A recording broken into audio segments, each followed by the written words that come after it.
Bonjour YouTube, aujourd'hui avec le petit C++, nous continuons le sujet des pointeurs de fonction. Mais avant cela, petit erratum, dans la vidéo sur les constructeurs by default, je fais une erreur qui est maintenant expliquée dans la description de cette dernière. En fait, à un moment, je dis qu'une donnée membre ne sera pas initialisée alors qu'elle le sera. Bref, on va revenir à notre sujet, les pointeurs de fonction. Pour cela, on va réévoquer le stdfunction rapidement, car on a déjà vu sur la chaîne, et voir les différences avec un pointeur de fonction classique, voir ce qu'il offre de plus. Pour commencer, on retrouve la stdfunction, introduit du coup avec le C++11, dans l'include fonctionnal. Le but premier en fait, de cet ajout est d'avoir une écriture simplifiée et plus lisible, tout en gagnant en flexibilité. Alors, nous gardons notre fonction f, et nous précisons à l'intérieur du type fonction la signature des méthodes supportées, c'est-à-dire une méthode qui renvoie un int et prend en paramètre un float. Jusque-là, la syntaxe reste un peu similaire par rapport à nos pointeurs de fonction qu'on a vu dans la vidéo précédente. Mais il est cependant aussi possible d'avoir une structure ou une classe surchargeant l'opérateur parenthèse et passer une instance de cette structure à notre pointeur de fonction. Ce qui était impossible avec l'écriture du coup vue précédemment. Ce qui offre de nouvelles possibilités. En fait, cette structure est appelée un functeur. C'est un mélange entre un objet et une fonction, mais j'y reviendrai plus en détail dans une prochaine vidéo, si jamais ce sujet vous intéresse. En fait, le stdfunction fait écho aux notions de delegate que l'on peut retrouver dans d'autres langages comme le C# ou le Delphi. Et je vous mets en description un lien où vous aurez la définition d'un délégué pour le C#. Et je rajoute une vidéo que j'avais faite précédemment sur la réalisation d'un système d'événements se basant sur le principe des délégués. Alors, on a déjà pu voir que les stdfunction offre plus de possibilités en gérant les functeurs.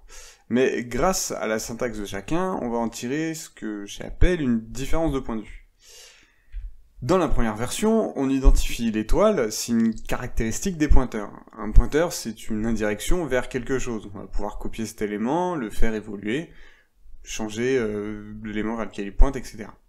Tandis que dans la deuxième écriture, cette notion en fait s'estompe quelque peu. Nous avons une représentation de la fonction. Ici, en fait, fct est une variable représentant un truc, renvoyant un int et prenant un double. Et j'insiste sur le côté truc, c'est que ça représente ce qu'on a envie, tant que c'est renvoie un int et que ça prend un double, et tant que le compilateur arrive à faire renvoyer un int et prendre un double en paramètre. C'est à ce titre, en fait, qu'il permet de gérer des functeurs, des fonctions, des lambda capturant des objets, ou d'autres choses encore. Ce qui n'était pas possible, en fait, avec la première écriture, l'écriture d'un pointeur de fonction classique.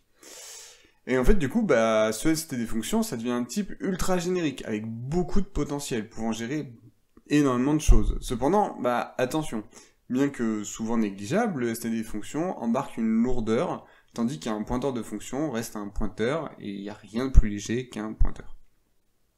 Donc voilà, c'est aussi ultra intéressant de se dire que le pointeur de fonction, c'est pas un truc obsolète, même si voilà, c'est plus moderne, ça reste intéressant, ça gère basiquement de pouvoir pointer vers une fonction. Si maintenant on va voir commencer à utiliser des lambdas en paramètres de pointeur de fonction, si on veut utiliser des functeurs, etc., c'est là où le stdfunction va prendre tout son sens. Si on a un programme qui justement, on a un stdfunction, enfin, on veut faire un pointeur de fonction, on va dire, et on veut que l'utilisateur puisse utiliser des lambdas avec, ou des fonctions, ou des functeurs, etc., qui puissent gérer tout ça, ok, on utilise un stdfunction, on embarque la lourdeur de ce type, et ça va marcher, il n'y aura aucun souci. Si maintenant on a juste des fonctions classiques ou quoi, potentiellement, peut-être qu'un pointeur de fonction classique sera largement suffisant. Il y a à vous de voir suivant l'utilisation.